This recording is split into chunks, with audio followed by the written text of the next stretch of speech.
करीब करीब 60% हैदराबाद में मुस्लिम आबादी है और दूसरी तरफ है हिंदुओं की आबादी। लेकिन शंकर लालवानी प्रत्याशी शंकर लालवानी जी इस वक्त हमारे साथ मौजूद हैं और अगर बात की जाए तो यहाँ पर आप देख सकते हैं कि पूरा भगवामय माहौल कहीं ना कहीं यहाँ पर इंदौर में नजर आ रहा है और तस्वीरें हम आपको दिखा रहे हैं किस तरीके से शंकर लालवानी दूसरी बार कहीं ना कहीं यहाँ पर मैदान में है। क्या कुछ उम्मीदें हैं लालवानी जी, दूसरी बार आपके सामने परीक्षा की घड़ी है, कितनी उम्मीदें इस चुनाव से?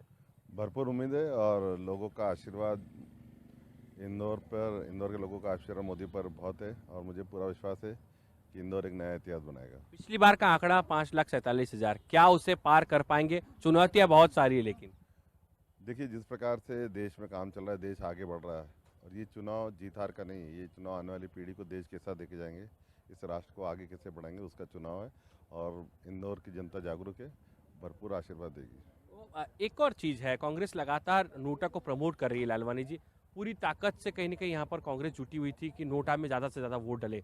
क्या आपको लग रहा है कि नोटा टेंशन बढ़ाएगा बीजेपी? इंदौर की जनता प्रशिक्षित है, शिक्षित है और समझदार है, वो कभी भी ऐसे झांसे में नहीं आएगी।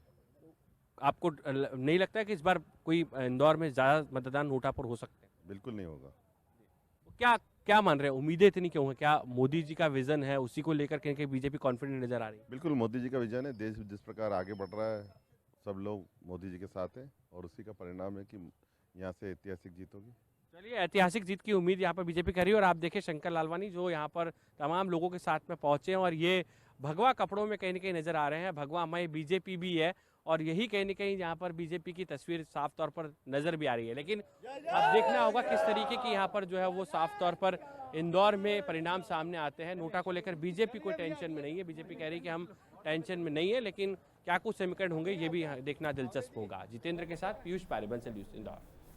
तो ये तस्वीरें आपको दिखा रहे थे जहां पर बीजेपी प्रत्याशी शंकर लालवानी से हमारे सहयोगी बातचीत कर रहे थे। दावे और वादे तो बहुत सारे किए जा रहे हैं, लेकिन ये दावे और वादे कितने मुखर होकर सामने आएंगे और ये दावे और वादे कितने सच होंगे, ये तो 4 जून को ही स्पष्ट होगा।